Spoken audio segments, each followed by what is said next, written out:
feel for Nate and his family. I mean, of all the surgeries, and then not to get the desired result, that must be tough.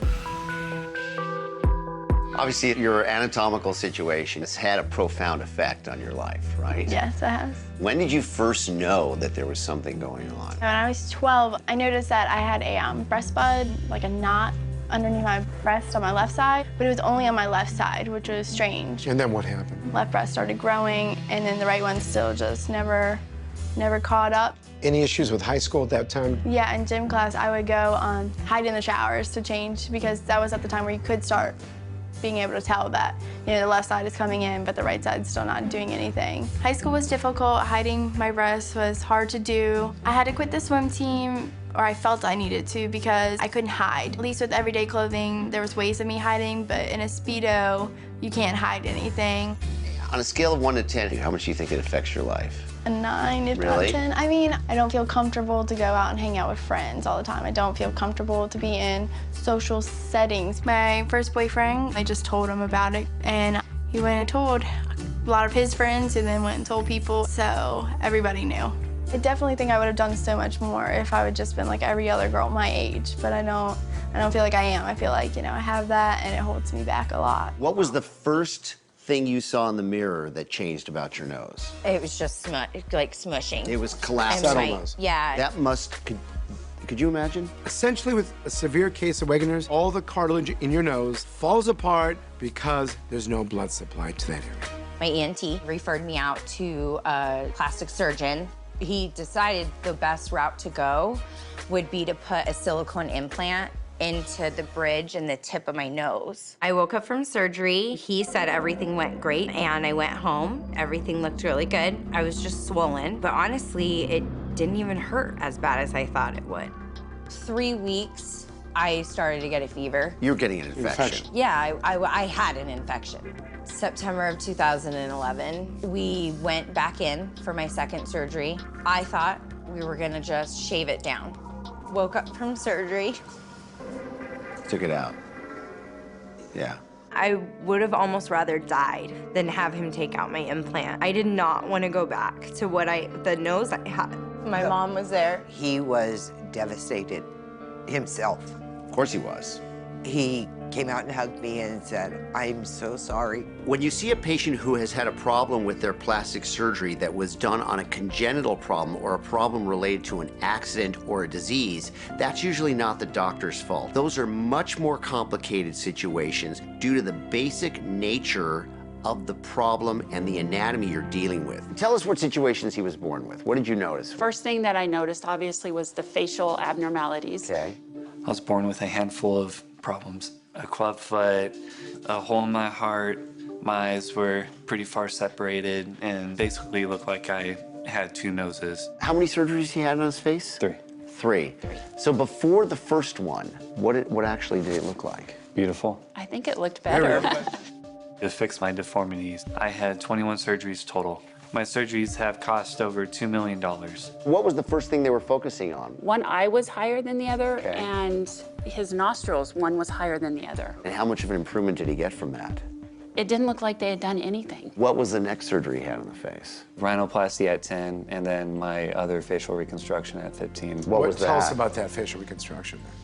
That one was just mainly to improve my nose once again. Once it was done healing, I once again wasn't really pleased with it. I feel for Nate and his family. I mean, of all the surgeries, and then not to get the desired result, that must be tough. You have a very interesting story. You were in the military. Yes. And you actually went to Iraq, right? I did. Once I got to high school, I needed more structure in my life. The only way I thought I was gonna be held responsible was to join the military. I did 2 tours. You went to probably the most dangerous place in the world twice, survived, and came back here, Yes. and you were struck by lightning. Yes. The last thing I remember is like a week prior to my accident. So you lost all your memory from a week before the accident. Yes. All I remember is waking up in the hospital. I was told that I had been in coma for 2 weeks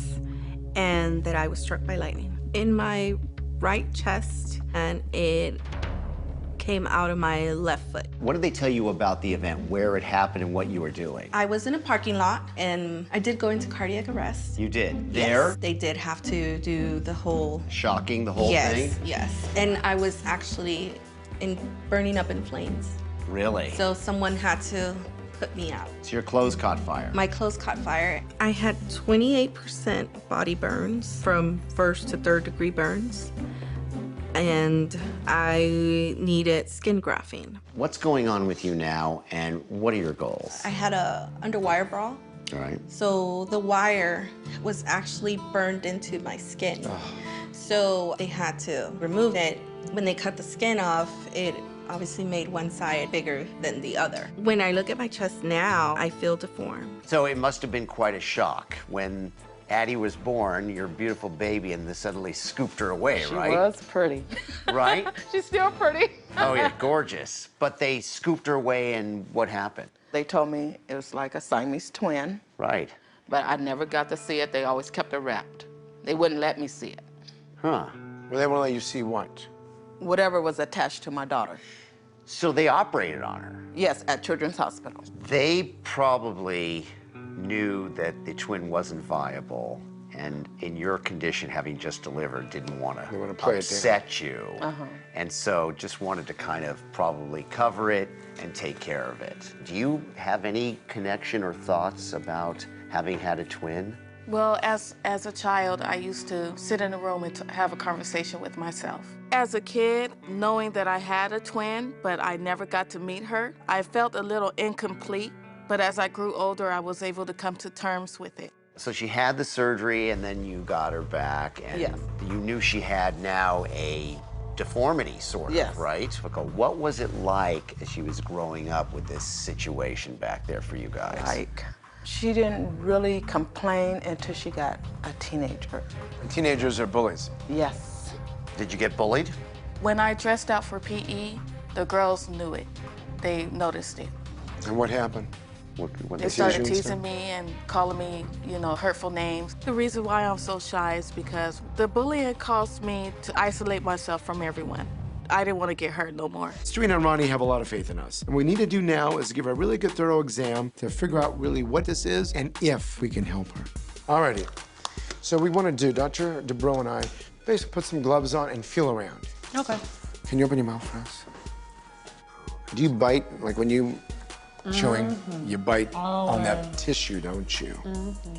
Look, she's scarring that upper gingival. Oh, well, it goes all the way up to her infraorbital rim. This definitely is not a hemangioma. No, not even close. Upon examining Serena, we can safely say that this is a misdiagnosis. Hemangioma doesn't get bigger, it gets smaller as you get older. This has gotten bigger as you've gotten older. Exactly. This is a vascular malformation. Blood just sits in there in pools. A venous malformation is composed of active blood vessels. Now, usually it's not dangerous. However, in Serena's case, it's aesthetically deforming. So we want to do this in 2 stages. The first stage is called embolization, where we actually inject foam. And this foam is basically gonna shrink up these blood vessels, then get you back to Los Angeles quickly, and then do our second stage, which is surgery. And what that surgery is, basically making this smaller. This is something that's very difficult. There's a risk injuring one of those nerves, bleeding, more scar formation. I mean, not that anything we do is simple, but Serena's case is exceptionally difficult and risky. We're really not gonna know what's going on until we get in there. And at that time, we'll be able to see how much can we help Serena. What do you think? Do you want to go through with this? Yes, I do. Seems like my whole life I've waited for this opportunity, and I'm just excited for the future. We're glad we came all the way out to Atlanta. Thank you, Thank you guys. so much. It's a pleasure. It's a pleasure. Pleasure meeting you guys. I'm just happy as tears of joy. Little old us, we everyday people.